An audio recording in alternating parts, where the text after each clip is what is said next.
make that 5 games in a row for the Valkyries, 5 game winning streak. They are right behind the Lynx and Aces for the top 2 seeds in the in the league. And yeah, this might be the weirdest game they've won this season, but they got through it. Today I'm joined by Jane Kenny from the Standard and me, Kenzo Fukuda from ClutchPoints. Jane, what was your biggest Hi. takeaway from this game? I just think it's really impressive when you can win a game and only score 62 points and to hold the Mystics team, which is they kind of match the Valkyries in terms of depth and using their bench, and they Yeah. have a lot of potential. It's a sneaky roster. We've seen them win some sneaky games. High potential team, in my opinion. So to hold them to 49 points and make the adjustments that they did in that second half, I really thought that even like Lauren Betts off the bench was going to be a punisher in the paint, and she kind of was in the first half, but not so much in the second. And I think the ability to adjust, ability to just get your legs underneath them, they were probably tired. It's a big stretch, and more to come that on Wednesday and then Friday again. So I think it was not the prettiest win, but really riding the momentum that they've deservedly built and earned. So Yeah, yeah. let me just read off some stats for you. The Yeah. Mystics shot God. 18 of 60 from the field, so 30%. They were 3 of 24 from beyond the arc, 12.5%. They turned the ball over 17 times. The Valkyries had 10 steals tonight. Yeah, this was a defensive masterpiece. I mean, the Valkyries scored their season low too, so like they squeezed the heck out of the Mystics, and it wasn't even really that close. It was a 13-point win. I never felt like the Mystics were really testing them. I mean, maybe in the first half it looked a little close there, but once the third quarter came, the Valkyries locked in and kind of put them away. Jane, what do you think? What do you make of the bench tonight? Because I thought the bench was phenomenal, especially when the starters, nothing was working for the starters. Yeah, the bench was I did this math, easy math. Plus 65 combined between Oh my Caitlin God. Chen, Janelle Salon, Tiffany Hayes, and then Kyla Charles had another big game, kind of riding off her big game, big closeout game in Atlanta over the weekend. They were just brought the energy that I felt like the starters didn't really put out there to begin the game. Obviously, Yeah. Gabby played 17 minutes, Veronica 23, so it's huge that they're able to rest them a little bit Yes. throughout this just very compressed stretch. And obviously, they both had really great games on Saturday. So the bench was huge. Caitlin Chen looked like she could get to her spots, make what she wanted to happen. Kyla Charles as well. Tiffany Hayes was huge in the was it second quarter, first half. Yeah. Just kind of changing the pace of the game. She's always you can always go to her as a reliable kind of downhill scorer, and it's remarkable that they've been able to play 10 deep it's almost halfway through this season. Yeah, more than Yeah. halfway. A little 20. bit more. A little bit more. Yeah.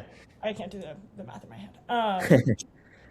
Yeah, I think just owning the depth that they have and really making that their superpower, I thought was apparent tonight because you're able to beat a pretty sneaky Mystics team with your bench essentially, which is cool. But what did you make of that?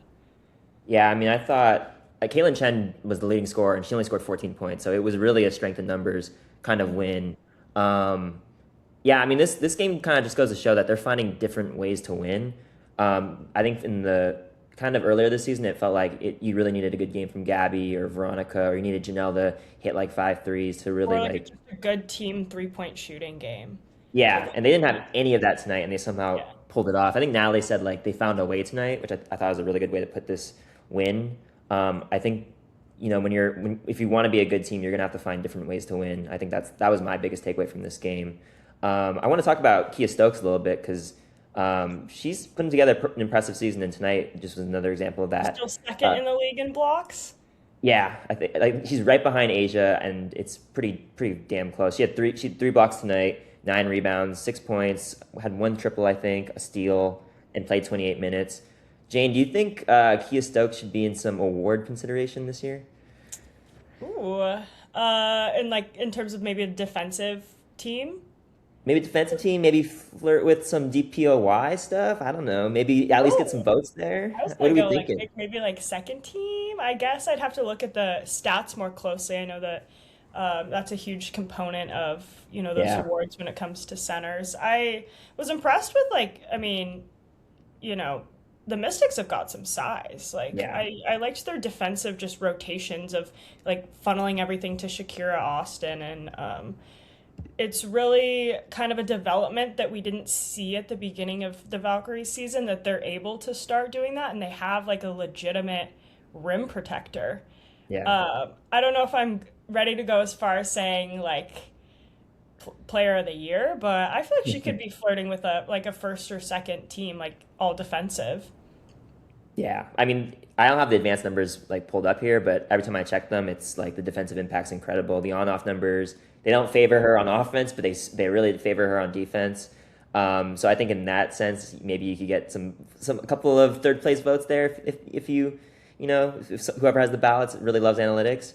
But yeah, especially just because Kia wasn't expected to be their starter. We all thought like it was gonna be Ileana Rupert going into the season. And the fact that I think we all knew she was going to be a defensive center, but the fact that she's this impactful and played the most minutes tonight, like at her veteran age, like it's a pretty incredible season for her all around. Yeah. No, I think I mean, all of our kind of wonderings about how stagnant this Valkyries offense can be, it's clear that this was a team that was built around Ileana Rupert. So to be Yeah, able to adjust and have Kia step up in the ways that she has, and she's not like, a low post you up scorer. She's not really, I think she was what, 2 for 4 tonight? I think someone said she showed yeah, yeah, two for from four. three Yeah, pointer. So it seems like that's something she's really adding into her skill set. We haven't seen that at all in her career. Not that it's going to be a reliable or go to, but if she could get to the point where you have to guard her out in the 5 out, like on the perimeter, I think that's like an added wrinkle that would serve the Valkyries. Well. I think that just she's stepped up as a vocal leader, which was something they asked of her coming into this season, and just kind of taking on a bigger role like this late into her career. Like she wasn't seeing any of this type of time yeah, in Vegas. So I think just the defense, the leadership, like being vocal and kind of funneling things to her and like cleaning up, I think is a huge, you know, the fact that she stepped into that role has been kind of a game changer for the Valkyries to definitely. have that defensively. Defensively, yeah, really, really important. Let's flip it to the other side. I have a question for you, Jane. Are you at all worried about the offense, even though they've won these last 5 games? Let me take you through how many points they've scored in each of these Okay. games. Tonight they scored 62. Last game they scored 88, which was pretty solid. But Yeah. before that, 90, 76, right? 78, and 77. Okay. So not, I would say maybe one out of those 5 games was good offensively. Even that game I remember was a little shaky. But do you think that we should be worried about the offense still? I think there's still some things that they got to work out, but they're winning these games, so I don't know what to make of it. Yeah, I think it's funny because not that they don't care that their offense is prone to droughts or like they're not getting the types of looks that they want. I'm sure that's something they go over in film, but like they will answer that and say, it's our defense. Like that's the thing we Yeah. can control the controllables. I know you've asked Natalie this many times, so I think Yeah. I'm not even sure that they have a big concern about it because what we're seeing is them find a way to win in Yeah. multiple different ways, like down the stretch against really good teams that are bigger than them. And they can, pull up in the clutch, have a go-to person, like Kyla Charles making big plays, Yeah. just kind of like the team basketball down the stretch. I feel like they aren't that worried about it. And I think in a playoff scenario, where you're playing, the first round's only 3 games, but then 5 games, 7 games, like back to back to back, and there's an adjustment for every adjustment, I think that could really come back to bite them if that's not something that they kind of polish and sort through. Like, why aren't we getting the shots that we want? And like, why aren't we making them? Like, if they like the shots that they get, like, put it in. I don't know. Yeah. What do I you mean, think? we've talked about Kayla Thornton kind of being their wild card offensively. Tonight, it was just another tough one. 0 for 7, 0 for 6 on threes, -1 just altogether. It's weird because even tonight, tonight it was one of those nights where I was kind of like, oh, they're kind of just missing shots. Like I think we've talked about like shot quality a lot with them, and Yeah. sometimes it just looks like they're just chucking grenades and there's a hand in their face all the time. I feel like tonight might have just been like, oh, they just didn't have the legs under them. They're a little gassed. I think that's what Natalie was also saying post game. I'm still, a little dubious of the offense. I think, they're finding their go-to scorers in Veronica and Gabby, especially in the clutch. And I kind of think like at some point there's gonna be a game where the defense, that dam breaks and you're gonna have to rely on your offense a little bit more. I think we saw that against Indiana. That was like a shootout in both those games, and they split those. So it'll be really interesting to see how this fares in the playoffs, because also teams will have more time to scout them. They'll have different ways to attack their defense. It's like you get like 3 games and 5 games. So I'm very curious to see how that ends up working. But yeah, I mean, Should we look ahead at the rest of this week? yeah, let's look ahead. Let's see the schedule. So they got the Tempo on Wednesday, the Sun on Friday, and then they have a bunch of days off to face the Fever on Wednesday next week. So very winnable games here coming up. What do you think about the Tempo though? I haven't watched too much of them this season. I haven't either, but Marina Mabrey is like, Yeah, that's what happens when you have a go-to scorer. yeah. Uh, which That's they play Connecticut, right? They play Connecticut, so you can kind Okay. of chalk that one Okay. up to a Okay. W. Did you just like leave out Connecticut? I might have just skipped over them because I just thought, oh man, it's Connecticut. You can play I your know they bench have and 3 games this week, which is kind of a lot. So yeah. they have Toronto, Connecticut on Friday, if I'm not wrong. I'm afraid to pull up my ESPN because it's like gonna make noise. I And know I then hate it. Indiana. Oh, that should be a great game. I'm getting stuff. A lot of things are happening right now. But yeah, I think that Tempo team is super weird. They're like a weird 8th seed that like is just kind of hovering around. I think Mabry can go off. She had 53 earlier this season, so she can kind of go off at any point. Right. So you got to be careful with that. That being said, their defense has been so good. I'm kind of like they'll put Gabby Williams on her and then figure it out from there, and then have their They have swarm so of many guards. willing defenders behind.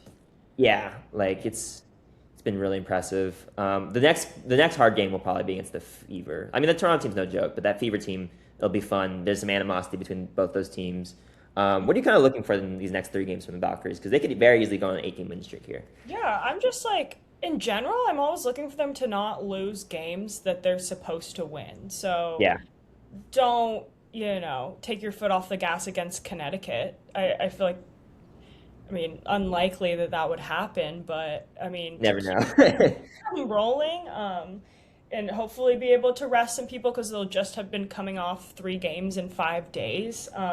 Hopefully be able to kind of rest. But with these road games, I feel like it's a little bit of a different animal than when they play at home. Obviously, they're a really good home team and they have a good home advantage.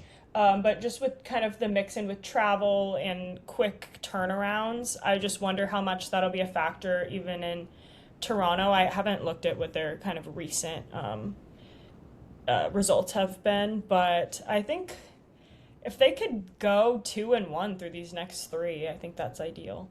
Very doable too. They're 4-6 in their last 10. Looking at it right now, they're kind of like the Valkyries last year, where they're finding their identity still. They're an Yeah. expansion team, so their roster's kind of strung together. They lost the Wings the other night. They lost to the Mercury. They killed the Sparks, and then they lost to the Dream. So Yeah. very much like up and down Then with them. when the Valkyries return home, they'll have the Mystics on not back to back Saturday and then a Monday turnaround, and then potentially Sonia Citron would be back at that point. I think it was soreness. Was it knee soreness, soreness? So Yeah, I it's think they were a taking it easy different with it. Yeah, situation facing a team. Kind of like the mock playoff scenario that we talked about with Atlanta, seeing them so close back when they get home. yeah.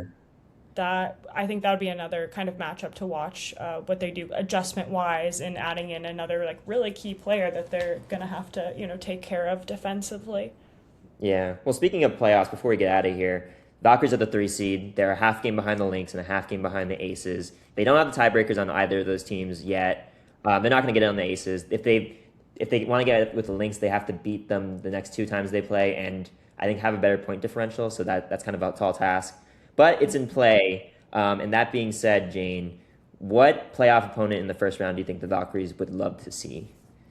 Yeah, I think it's interesting because they're kind of in a position, obviously, that they weren't last year. I mean, they were just excited to make the playoffs, or their fan base was last year. But in this time around, they really can control their own like fate and destiny in terms of a matchup that they would Yeah. want. So who's kind of hovering around that like sixth spot, maybe? It's right now. It's kind of like I mean, the Valkyries are only a game and a half above the Wings, so it's kind of maybe we're jumping the gun here. But behind them, the Wings are in 4, Liberty 5, Fever 6, and then the Dream have fallen all the way to 7 because the Valkyries beat them 3 times in a row. So it's I would those. say that I Yeah, don't. I know they've beaten the Liberty pretty effectively in different ways and without Sabrina, but I wouldn't want them in the playoffs. no, I don't want to see that team. I think Stewie's the beast Fever would mode. be a super fun matchup. I think there's a bit of a rivalry and some like Yeah, kind of like chippiness, animosity like built up there. I think that would be a test of not only like, do they have someone who can score in the clutch, but it would be just like, can they power through and just yeah, stay mentally tough in that kind of series? I think that would be really yeah. testing. I mean, if they can control Jessica Shepard the way that they did when they hosted them last, or they've only played them once, I guess. I feel like that would be an ideal matchup. I don't know if that would, they might be too close in the standings to line up there. I feel like Yeah, that I would mean be it one could happen. It's so tight. Like Valkyries could drop to right, 6 with like a 2-game losing streak if that happens. literally. Yeah. I mean, my take is just that they could beat anyone in a series that's not the link or not yeah, the Lynx and the Aces. Yeah. And if they were to get either one of those two, they would be a really tough out. But I Yes. don't know that they could overtake them in a series. Yeah. What a different outlook for this team because I feel like a month ago all of us were like, man, it might be lucky if they win a first round series.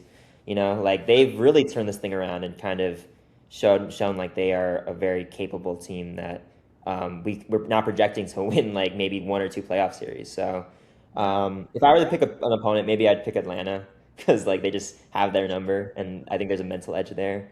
But yeah, Yeah. I think that's any lasting thoughts, Jane? No, just like what you were just saying reminded me what you asked in the post game about just the defensive evolution and how they've Yeah. continued to just keep getting better and like keep defense as their common thread. I think that's what maybe we didn't expect because we always hear them say, internally they'll say their defense is their bread and butter. That's what they pride themselves on. They want to be the best defensive team. And we're like, yeah, like they're a good defensive team, but like they're really proving that that can be the difference.